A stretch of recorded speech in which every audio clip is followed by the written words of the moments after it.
Hello and welcome back my different friends. आज हम बात करने वाले हैं डीएफसीसीएल की हिस्ट्री पर बेस्ड कुछ इंपॉर्टेंट करंट अफेयर्स के बारे में। तो पूरा वीडियो शुरू से लेकर लास्ट तक ध्यान से देखना। साथ ही साथ अगर आप हमारे चैनल फर्स्ट टाइम विजिट करें तो चैनल को सब्सक्राइब जरूर कर लेना, बेल आइकन को जरूर प्रेस कर लेना, ताकि भविष्य में जब भी नया वीडियो अपलोड हो उसकी नोटिफिकेशन आपको सबसे पहले मिल सके। अगर आपको हमारे प्रीवियस वीडियो देखने हैं तो प्ले लिस्ट में जाकर आप देख सकते हैं, फिर प्रीवियस वीडियोज में जाकर आप देख सकते हैं। ठीक है, तो फ्रेंड्स आज हम बात करेंगे टॉप इंपॉर्टेंट करंट अफेयर्स के बारे में। तो देखते हैं, चलिए पहला क्वेश्चन। ठीक है, तो प्रत्येक क्वेश्चन को ध्यान से देखना फ्रेंड्स, बहुत इंपॉर्टेंट है, डायरेक्ट आपके एग्जाम में पूछा जाता है। ठीक है, तो पहला क्वेश्चन देखें यहाँ पे, in which city DFCCL has set up a state of the art operation control centre on 15 सितंबर 2020। 15 सितंबर 2020 को डीएफसीसीएल ने कहाँ पर state of the art technology पर बेस्ड ऑपरेशन कंट्रोल सेंटर बनाया या फिर स्थापित किया गया है डीएफसीसीएल के द्वारा। तो कौन सी जगह पे? तो यहाँ पे चार ऑप्शन आपके सामने दे रखे हैं। तो ये ऑपरेशन कंट्रोल सेंटर बनाया गया है, वो कहाँ पे बनाया गया है? प्रयागराज में, जो कि उत्तर प्रदेश में स्थित है। ठीक है, मतलब यूपी में स्थित है। तो आपका सी ऑप्शन बिल्कुल करेक्ट आंसर हो जाएगा। ठीक है, आंसर हो जाएगा आपका प्रयागराज। इसके बारे में और चीज़ें आपको मैं बता देता हूँ। देखिए, DFCCL has setup A state of the art operation control centre, operation control centre बनाया जो कि state of the art technology पर ये बेस्ड है। ठीक है, एट प्रयागराज इन उत्तर प्रदेश। कहाँ पे बनाया गया है? प्रयागराज उत्तर प्रदेश में बनाया गया है। It is one of the biggest control centre of the world which will act as the command centre for the entire route. ठीक है, तो मतलब यह एक अपने आप में एक बहुत ही बड़ा कंट्रोल सेंटर है पूरे विश्व में। ठीक है, जो एंटायर रूट की जो लेंथ है, जितनी भी मतलब कि जैसे 1856 किलोमीटर ये लेंथ है। ठीक है, उसको ये कमांड करेगा एक ही जगह से। ठीक है, तो आपको देखिए, आपको मैं पूरा डिटेल में बताऊंगा अभी थोड़ी देर में। ठीक है, तो यहाँ पे 1856 किलोमीटर लंबा ये रूट होगा। ठीक है, जिसको ये एक जगह से कंट्रोल करेगा और ये कहाँ पे स्थापित होगा? ईस्टर्न डेडिकेटेड फ्रेट कॉरिडोर पर ये स्थापित होगा। ठीक है, अब देखिए फ्रेंड्स, आपको मैं ये पूरा कॉरिडोर बिल्कुल क्लियर तरीके से बताता हूँ। देखिए, इस प्रकार से कॉरिडोर बना हुआ है। ठीक है, तो यहाँ पे ये तो है आपका EDFC। ठीक है, ईस्टर्न डेडिकेटेड फ्रेट कॉरिडोर। ये है आपका WDFC। जो आपका ये कंट्रोल सेंटर बना है वो प्रयागराज में बना है। ठीक है, तो यहाँ पे प्रयागराज में ये कंट्रोल सेंटर बन गया है। अब ये लाइनें आपकी जो बिछी हुई है, ठीक है, ये पूरी लाइनें बिछी हुई है। तो ये प्रयागराज से जितनी भी लाइनें वहाँ पे एक बिल्कुल यहाँ से इन सभी लाइनों को एक साथ कंट्रोल कर पाएगा। इतना बड़ा एक कंट्रोल सेंटर है। ठीक है, तो बहुत ही बड़ा है। मतलब कि अगर देखिए हम वर्ल्ड की बात करें फ्रेंड्स यहाँ पे ना, तो वर्ल्ड का ये दूसरे नंबर का सबसे बड़ा कंट्रोल सेंटर है। और पहले नंबर की अगर हम बात करें तो कहाँ पे स्थित है? चाइना में स्थित है। और चाइना में भी कौन से शहर में? शंघाई में। ठीक है, तो चाइना का शंघाई शहर है, वहाँ पे स्थित है वर्ल्ड का सबसे बड़ा कंट्रोल सेंटर। ठीक है, और दूसरे नंबर का जो कंट्रोल सेंटर है वो ये भारत में स्थित बनाया जा रहा है, जो कि प्रयागराज में स्थित है। ठीक है, जो ये फ्रेट कॉरिडोर है इसके लिए बनाया गया है, जितनी भी फ्रेट ट्रेनें हैं, ठीक है, उनके लिए बनाया गया है। तो आपको दोनों चीज़ें समझ में आ गई फ्रेंड्स, यहाँ पे बहुत इंपॉर्टेंट था, तो याद रखना है इसको। ठीक है, चलिए नेक्स्ट क्वेश्चन देखें यहाँ पे, in which state DFCCL had made world's first electrified double stack container tunnel in India. विश्व की first electrified double stack container tunnel India में कहाँ पे बनाई गई है? कौन से स्थान पर या फिर कौन से राज्य में बनाई गई है? ठीक है, जो कि डीएफसीसीएल के द्वारा निर्मित है। ठीक है, तो यहाँ पे आंसर होगा, यहाँ पे चार ऑप्शन आपके सामने दे रखे हैं, आपको पता हो तो बता दीजिए, अगर नहीं पता है तो कोई बात नहीं, सुनिए। ये आंसर होगा यहाँ पे हरियाणा में। ठीक है, तो हरियाणा में बनाया गया है। ठीक है, ये टनल बनाई गई, वो कहाँ पे बनाई गई? जो अरावली पर्वतमाला है, ठीक है, हरियाणा में जो अरावली पर्वतमाला है, ठीक है, वहाँ पे बनाई गई है। और ये पूरी बहुत लंबी ये टनल है। और देखिए इसके अंदर इसको इतना बड़ा बनाया गया है कि इसमें जो डबल स्टेक कंटेनर वाली ट्रेनें हैं, ठीक है, वो भी आराम से इसमें से होके निकल सके। और जो भी इलेक्ट्रीफाइड टनल बनाई गई है, कहने मतलब कि जो ट्रेनें गुजरेंगी इसमें होके, वो सभी इलेक्ट्रिक चालित, मतलब कि जो विद्युत से चलने वाली ट्रेनें हैं वो होंगी। ठीक है, तो देखिए डबल स्टेक कंटेनर मतलब कि डबल मंजिला के जो कंटेनर होते हैं। ठीक है, आपने देखा होगा ट्रेन आजकल इस प्रकार के कंटेनर लेके जाती है, एक के ऊपर एक कंटेनर बिछा के लेके जाती है। ठीक है, तो ये डबल कंटेनर वाली ट्रेन चलेगी। और उसके ऊपर होके भी ये जो आपकी इलेक्ट्रिक लाइन है वो बिछी होगी। कहने मतलब देख लीजिए कितना बड़ा ये टनल होगा अरावली पर्वतमाला के बीच में होके। ठीक है, तो देखिए बहुत बड़ा ये टनल है, तो जो कि वर्ल्ड का first electrified double stack container tunnel है। ठीक है, तो आपको ये भी याद रखना है। तो ये कहाँ पे स्थित है? हरियाणा में स्थित है। हरियाणा के कहाँ पे? सोहना में। ठीक है, हरियाणा के सोहना में। ठीक है, तो आपको देखिए इसके बारे में कुछ इंपॉर्टेंट चीज़ें बताता हूँ। तो ये हरियाणा राज्य में स्थित है। और देखिए a 1 kilometre long tunnel has been cut through the Aravallis on the railways western dedicated freight corridor near Haryana Sohna. ठीक है, तो देखिए 1 किलोमीटर लंबा ये टनल बनाया गया है जो कि अरावली पर्वतमाला के बीच में होकर बनाया गया है, जो कि रेलवे के वेस्टर्न डेडिकेटेड फ्रेट कॉरिडोर के नियर पास में, कहाँ पे, हरियाणा में, हरियाणा के सोना में ये बनाया गया है। ठीक है, ये टनल बनाए गए with a plan to ply electric goods train, और कौन से प्लान को दिमाग में रखकर, ताकि इससे होके इलेक्ट्रिक गुड्स ट्रेन, मतलब जो विद्युत की वाली जो मालगाड़ियाँ हैं वो आराम से इससे होकर निकल सके, विद डबल स्टेक कंटेनर के साथ।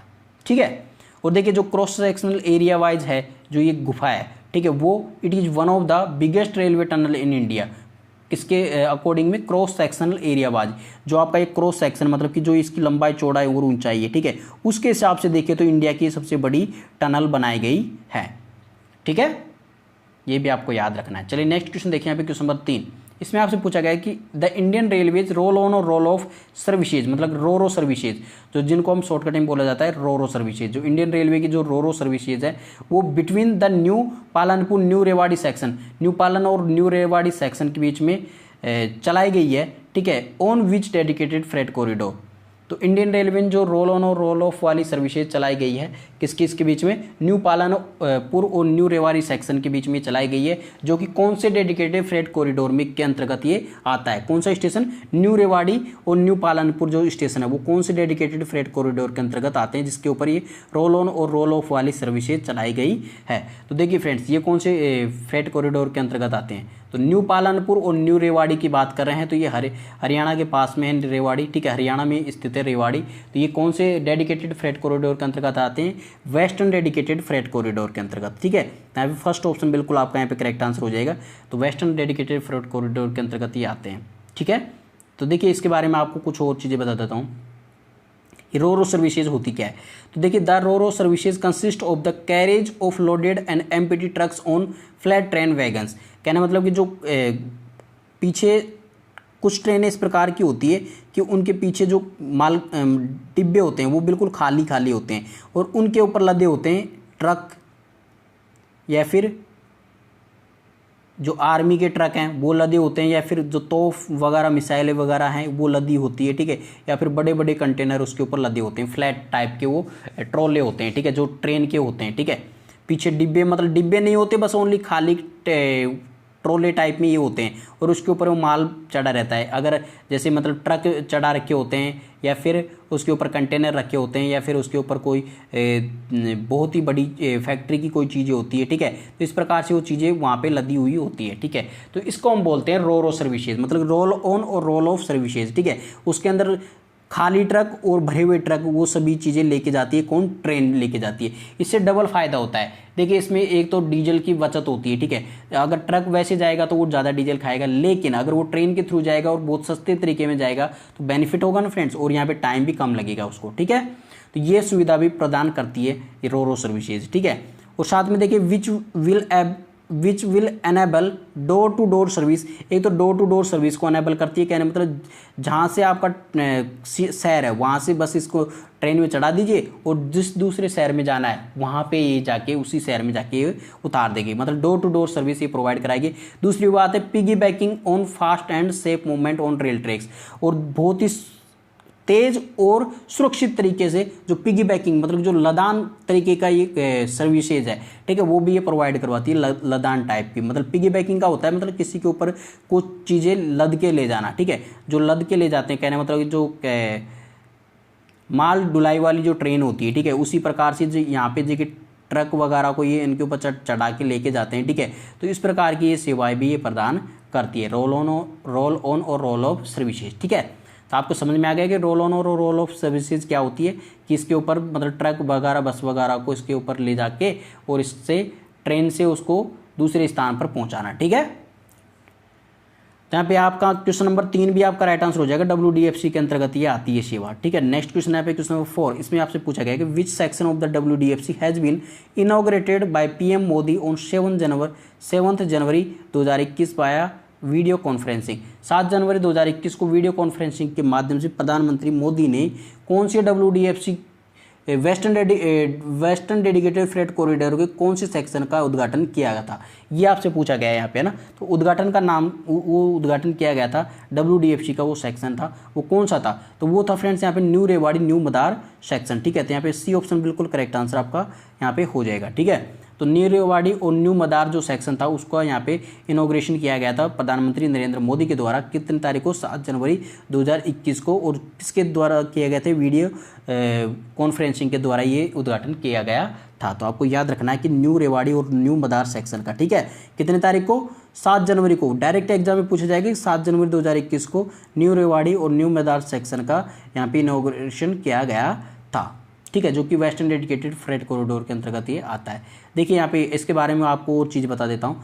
प्रधानमंत्री नरेंद्र मोदी इनॉग्रेटेड 306 किलोमीटर, ये कितना लंबा रूट था, ये न्यू रेवाड़ी न्यू मदार सेक्शन 306 किलोमीटर है, जो कि न्यू रेवाड़ी से न्यू मदार सेक्शन तक ये है।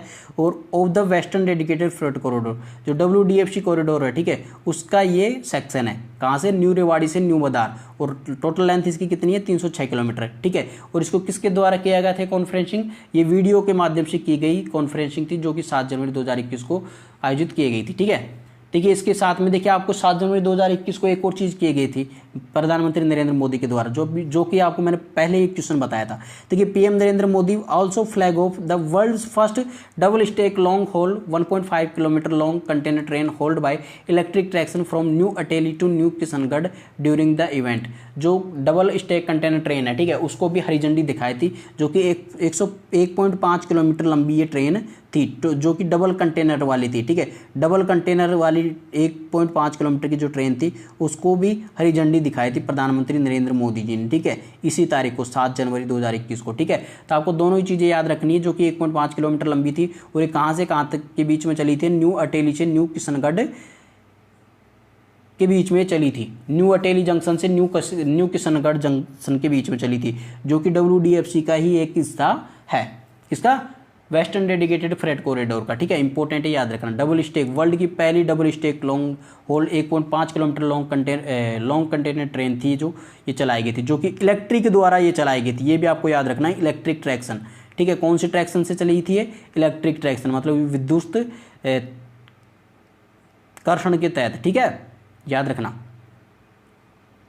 नेक्स्ट क्वेश्चन देखिए यहाँ पे क्वेश्चन नंबर 5। क्वेश्चन नंबर 5 में आपसे पूछा गया है कि which section of the EDFC has been inaugurated by प्रधानमंत्री मोदी ऑन 29 दिसंबर 2020। 29 दिसंबर 2020 को कौन से सेक्शन का इनॉग्रेशन किया गया था प्रधानमंत्री नरेंद्र मोदी के द्वारा, जो कि EDFC का एक पार्ट था, मतलब कि जो ईस्टर्न डेडिकेटेड फ्रेट कॉरिडोर है उसके सेक्शन था, ठीक है। तो वो कौन सा सेक्शन था, ये आपसे पूछा गया है यहाँ पे। तो यहाँ पे आंसर होगा new Bhavpur new Khurja section, ठीक है। तो फर्स्ट ऑप्शन आपका यहाँ पे करेक्ट आंसर हो जाएगा, new Bhavpur new Khurja section, first option बिल्कुल करेक्ट आंसर आपका यहाँ पे हो जाएगा, ठीक है, जो कि EDFC के अंतर्गत आता है, न्यू भावपुर और न्यू खुर्जा, ठीक है, जिसका 29 दिसंबर 2020 को उद्घाटन इनॉग्रेट किया गया था इसको, ठीक है, उद्घाटन किया गया था किसके द्वारा, प्रधानमंत्री नरेंद्र मोदी के द्वारा किया गया था, ठीक है। तो ये सेक्शन कौन सा था, न्यू भावपुर से न्यू खुर्जा सेक्शन था, ठीक है। चलिए अब इसके बारे में डिटेल देख लेते हैं। देखिए प्रधानमंत्री Narendra Modi inaugurated 351 kilometre long new Bhavpur new Khurja section of the eastern dedicated freight corridor on 29 दिसंबर 2020। तो ये 351 किलोमीटर लंबा ये सेक्शन था, इंपॉर्टेंट है, ये भी आपको याद रखना है कि 351 किलोमीटर लंबा ये सेक्शन था, जो कि कहाँ से कहाँ तक था, न्यू भावपुर से न्यू खुर्जा तक था, ठीक है, और जो कि EDFC के अंतर्गत ये आता है, ईस्टर्न डेडिकेटेड फ्रेट कॉरिडोर के अंतर्गत आता है, और इसका 29 दिसंबर 2020 को इसका इनॉग्रेशन किया था नरेंद्र मोदी के द्वारा, ठीक है। आपको ये भी चीज़ याद रखनी है। नेक्स्ट देखते हैं क्वेश्चन नंबर 6 देखिए, the DFCCIL will run freight trains with the maximum speed of. जो DFCCIL है उनकी जो फ्रेट ट्रेन है, जो माल ढुलाई वाली ट्रेन है, ठीक है, वो मैक्सिमम स्पीड कितनी से चलेगी, तो ये मैक्सिमम स्पीड जो इनकी होगी वो होगी 100 किलोमीटर पर आवर, ठीक है। ये तो मैक्सिमम मतलब इतनी तेज स्पीड से चल सकती है, लेकिन जो इनकी एवरेज स्पीड है वो होगी 75 किलोमीटर पर आवर, ठीक है। तो आपसे मैंने पूछा है कि यहाँ पे मैक्सिमम स्पीड कितनी हो सकती है उनकी, तो मैक्सिमम स्पीड का लिए आंसर होगा यहाँ पे 100 किलोमीटर पर आवर, ठीक है। तो 100 किलोमीटर पर आवर होगा। अगर आपसे एवरेज स्पीड अगर वहाँ से पूछा जाए, ठीक है, एवरेज स्पीड, ठीक है, तो 75 किलोमीटर प्रति घंटा की स्पीड से एवरेज स्पीड इसकी चलेगी। तो आपको दोनों ही चीज़ें याद रखनी है, ठीक है फ्रेंड्स। तो मैक्सिमम स्पीड कितनी होगी 100 किलोमीटर पर आवर। तो डी ऑप्शन बिल्कुल आपका करेक्ट आंसर हो जाएगा। नेक्स्ट क्वेश्चन आपसे पूछा गया था, who is funding for DFCCIL, DFCCIL के लिए फंडिंग कौन कर रहा है, ये आपसे क्वेश्चन पूछा जा सकता है, बहुत ही ज़्यादा इंपॉर्टेंट है। ठीक है, तो देखिए DFCCIL को दो चीज़ें सबसे ज़्यादा फंडिंग कर रही है, वो है पहले नंबर पर है वर्ल्ड बैंक, मतलब पहले नंबर पर नहीं बोल सकते, लेकिन पहली है वर्ल्ड बैंक और दूसरी है जीका। ठीक है, तो वर्ल्ड बैंक ने $1.86 बिलियन का कर्ज दिया है, और जो जीका है, ठीक है, तो Japan international company of agency, ठीक है, तो ये इसने है जो $5.2 बिलियन का जो फंड है वो दिया है। ठीक है, तो यहाँ पे दोनों ही चीज़ें आपको याद रखनी है, एक तो जीका और एक वर्ल्ड बैंक। तो आंसर होगा यहाँ पे बोथ ए एंड बी। तो funding, who is funding for DFCCIL, तो DFCCIL के लिए फंडिंग कौन कर रहा है, तो यहाँ पे वर्ल्ड बैंक और जीका दोनों साथ साथ में कर रहे हैं। ठीक है, इनके बारे में देखिए इंपॉर्टेंट चीज़ आपको और बता देता हूँ मैं आपको। ठीक है, यहाँ पे ए एंड बी आपका राइट आंसर हो जाएगा। तो देखिए, the eastern and western dedicated freight corridor entails an investment of $12 billion, तो $12 बिलियन का इन्वेस्टमेंट इसके ऊपर किया जा रहा है with the world bank and Zika Japan international cooperation agency. Zika की फुल फॉर्म क्या होगी, जापान इंटरनेशनल कोऑपरेशन एजेंसी। ठीक है, partially funding the project with around $1.86 billion and 5.2 billion respectively. मतलब जो जीका है वो कर रही है $5.2 बिलियन। ठीक है, और जो वर्ल्ड बैंक है, वर्ल्ड बैंक कर रहा है यहाँ पे वर्ल्ड बैंक वो कर रहा है इन्वेस्ट कितना, $1.86 बिलियन का ये लोन दे रहा है। ठीक है, और जो जीका है वो कितने दे रही है, $5.2 बिलियन का लोन दे रही है। ठीक है, तो आपको दोनों ही चीज़ें आपको याद रखनी है, वर्ल्ड बैंक और जीका। जीका की फुल फॉर्म भी पूछी जा सकती है, तो जापान इंटरनेशनल कॉर्पोरेशन एजेंसीज की फुल फॉर्म होती है। तो दोनों ही फंडिंग कर रहे हैं। नेक्स्ट क्वेश्चन आपका यहाँ पे बहुत ही ज़्यादा इंपॉर्टेंट है, क्योंकि एग्जाम में पूछा जाएगा डेफिनेटली। देखिए, DFCCIL has decided to terminate a contract of worth 471 crore with which Chinese company due to poor progress of the work. ठीक है, मतलब कि काम जो poor progress of the work की वजह से, मतलब काम बहुत ही धीमे करने की वजह से जो DFCCIL है उसने अपना जो कॉन्ट्रैक्ट है वो टर्मिनेट कर दिया, मतलब ख़त्म कर दिया है, जो कि 471 करोड़ का था। ठीक है, और वो कौन सी कंपनी के साथ, कौन सी चाइनीज कंपनी थी जिसके साथ में ये कॉन्ट्रैक्ट खत्म किया गया है, ये आपसे पूछा गया है। ठीक है, तो आंसर होगा यहाँ पे चाइनीज कंपनी का नाम था Beijing national railway research and design institute. ठीक है, तो ये आपका बिल्कुल करेक्ट आंसर यहाँ पे हो जाएगा। उस कंपनी का नाम था Beijing national railway research and design institute. ठीक है, जिसके साथ में DFCCIL ने कॉन्ट्रैक्ट खत्म कर दिया है। ठीक है, और इसके बारे में और इंपॉर्टेंट चीज़ आपको बता देता हूँ। देखिए, इससे किस प्रकार से कॉन्ट्रैक्ट किया गया था और किस प्रकार से इसमें क्या चीज़ थी। ठीक है, तो the contract for signalling and telecommunication work for 417 kilometre section from Kanpur to Mughal Sarai on eastern dedicated freight corridor was awarded to Beijing national railway research and design institute of signal and communication group in 2016। तो देखिए, 2016 में जो signalling और tele communication का जो काम था, जो कि 417 किलोमीटर लंबा ये कार्य था, जो कि कानपुर से मुगल सराय तक यहाँ पे बनना था, EDFC के ऊपर, जो ईस्टर्न डेडिकेटेड फ्रेट कॉरिडोर है उसके ऊपर ही बनना था। ठीक है, इसको जो चाइनीज कंपनी थी Beijing national railway research and design institute of signal and communication, इसको ये कॉन्ट्रैक्ट दिया गया था। कब दिया गया था, 2016 में दिया गया था। ठीक है, और इससे बोला गया था कि आपको 4 साल में पूरा कंप्लीट करना है। ठीक है, लेकिन इन्होंने 4 साल में मात्र 20% ही कार्य उसका किया था। ठीक है, कहना मतलब कि जो पूरा काम था उसका 20% ही इन्होंने कंप्लीट किया था। ठीक है, तो उसकी वजह से जो इसका कॉन्ट्रैक्ट था उसको टर्मिनेट कर दिया गया। ठीक है, 417 किलोमीटर बनाया गया था, इसका 20% ही आपको सोचिए कि अगर आपको बना के दिया जाए तो कितना किलोमीटर होगा, मतलब कि ज़्यादा से ज़्यादा थोड़ा सा किलोमीटर बस। ठीक है, तो यहाँ पे 417 किलोमीटर का बस 20% कार्य ही उन्होंने कंप्लीट किया था, जो कि सिग्नलिंग और टेलीकम्युनिकेशन का एक कार्य उनको सौंपा गया था। तो ये कंप्लीट हुआ नहीं, तो यहाँ पे टर्मिनेट इसको कर दिया गया। ठीक है, देखिए इसमें यहाँ पे देर का है कि as per the Indian railways despite passage of 4 years only 20% of work has been completed, मतलब कि 20% वर्क भी कंप्लीट हुआ था, जो कि 4 साल बीत गए थे। ठीक है, ये कॉन्ट्रैक्ट दिए हुए। ठीक है, तो फिर इसको टर्मिनेट करना पड़ गया। ठीक है, चलिए नेक्स्ट क्वेश्चन देखिए। यहाँ पे question number 9, who is first chairman and CEO of railway board. तो रेलवे बोर्ड का प्रथम चेयरमैन और CEO किसे नियुक्त किया गया, तो प्रथम चेयरमैन और CEO अभी हाल ही में नियुक्त किया गया था और उनका कार्यकाल भी समाप्त हो गया। ठीक है, तो देखिए आंसर होगा यहाँ पे विनोद कुमार यादव, वीके यादव को चेयरमैन एंड सीईओ बनाया गया था रेलवे बोर्ड का, ठीक है, हाल ही में, ठीक है, और उनका कार्यकाल भी खत्म हो गया है, ठीक है, क्योंकि फर्स्ट चेयरमैन एंड सीईओ थे किसके, रेलवे बोर्ड के। बहुत इंपॉर्टेंट है, याद रखना, वीके यादव, ठीक है, विनोद कुमार यादव।